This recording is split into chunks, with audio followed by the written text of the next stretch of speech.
இன்றைக்கி டே விலாக் தான் பார்க்க போகிறோம். இன்றைக்கி மார்னிங் எழுந்து எப்பயும் போல் காஃபி வைக்கிறதுக்கு பால் எடுத்துட்டேன். நேற்று ஈவினிங்கே வந்து கொஞ்சம் வேலையெல்லாம் முடிச்சு வச்சுருந்தேன். இந்த வீடு துடைக்கிற வேலை, வாசல் துடைக்கிற வேலை, இந்த மாதிரி வேலையெல்லாம் முடிச்சிட்டேன். அதனால் வெள்ளிக்கிழமை வந்து சமைச்சிட்டு நடு வீட்டு வேலையை மட்டும் பார்த்துட்டு நம்ம படைச்சிடலாம். இதுதான் இன்றைக்கான மார்னிங் டாஸ்க்கு.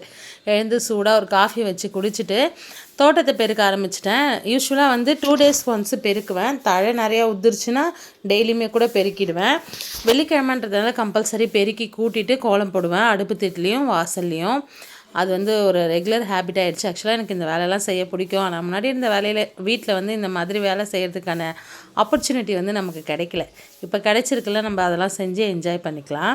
அப்புறம் இன்றைக்கி மணிக்கு பர்த்டே சொல்லியிருந்தேன். என் தம்பிக்கு நிறையா பேர் விஷ் பண்ணியிருந்தீங்க. உங்கள் எல்லாரோட அன்புக்கும் வாழ்த்துக்கும் ரொம்ப ரொம்ப ரொம்ப நன்றி. அவன் வந்து வாழ்க்கையில் இது வரைக்கும் நிறைய கஷ்டப்பட்டுட்டான், நிறையா. இதுக்கப்புறமாவது கொஞ்சம் சந்தோஷமாக இருக்கணும் அப்படின்றத வந்து நான் கடவுள்கிட்ட வேண்டிக்கிறேன். அவனோட இந்த 25வது பிறந்த நாளில் நான் அதை மட்டும்தான் வேண்டிக்கிறேன்.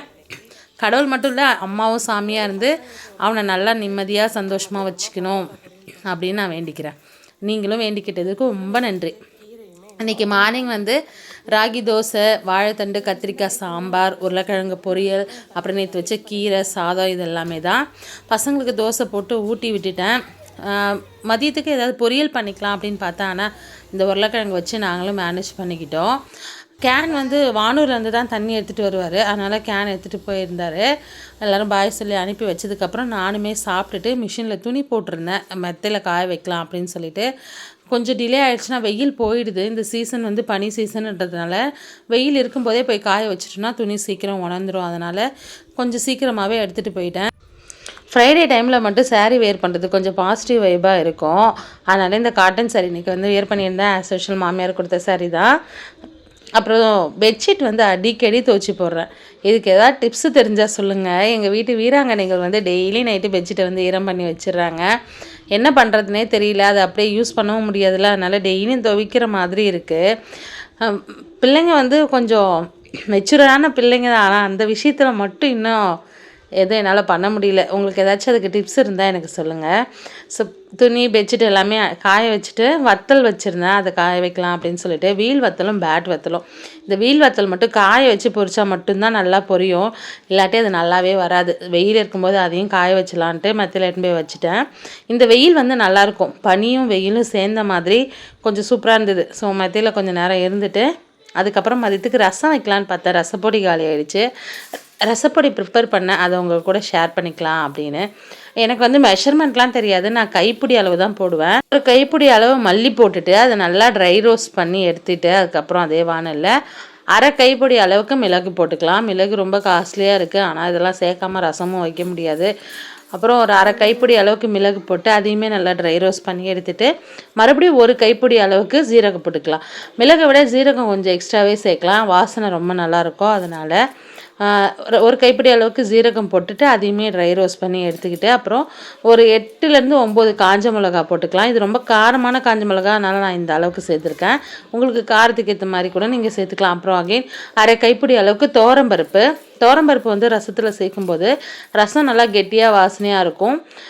அதனால் நான் துவரம்பருப்பு சாதாரணமாக ரசம் வச்சாலே துவரம்பருப்பு போட்டு தான் அரைப்பேன். ஸோ அதையுமே ட்ரை ரோஸ்ட் பண்ணி எடுத்துக்கிட்டு பெரிய பூண்டை வந்து உடச்சி பல்ல எடுத்து சேர்த்துக்கிட்டு கல் உப்பு கொஞ்சம், மஞ்சத்தூள் கொஞ்சம், பெருங்காயப்பொடி கொஞ்சம், இதெல்லாம் ரசம் வைக்கும் போதுமே நம்ம சேர்ப்போம். இருந்தாலும் இந்த பொடியில் சேர்த்துட்டோன்னா வாசனை கொஞ்சம் நல்லாயிருக்கும். அதனால் அந்த சூடிலே சேர்த்து அதையுமே ஒரு மிக்ஸ் பண்ணி எடுத்துக்கலாம்.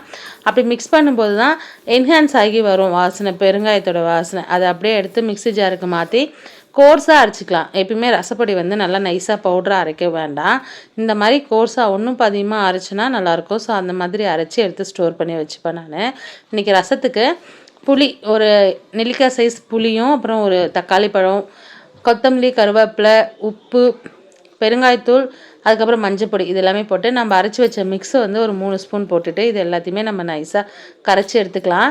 இப்போ இருக்க தக்காளிலாம் பார்த்திங்கன்னா வெளியில் நல்லா பலன்னு இருக்குது, உள்ளுக்குள்ளே வந்து புழு வச்சு போகுது. ஸோ அதை மட்டும் முழுசாக போடுற இடத்துல பார்த்துட்டு செக் பண்ணிவிட்டு போடுங்க. இன்றைக்கி நான் செக் பண்ணிவிட்டு தான் போட்டிருந்தேன். வெளியில் பலன்னு இருக்குதுன்னு நம்பிடாதீங்க, உள்ளே ஏதாச்சும் இருக்கும்.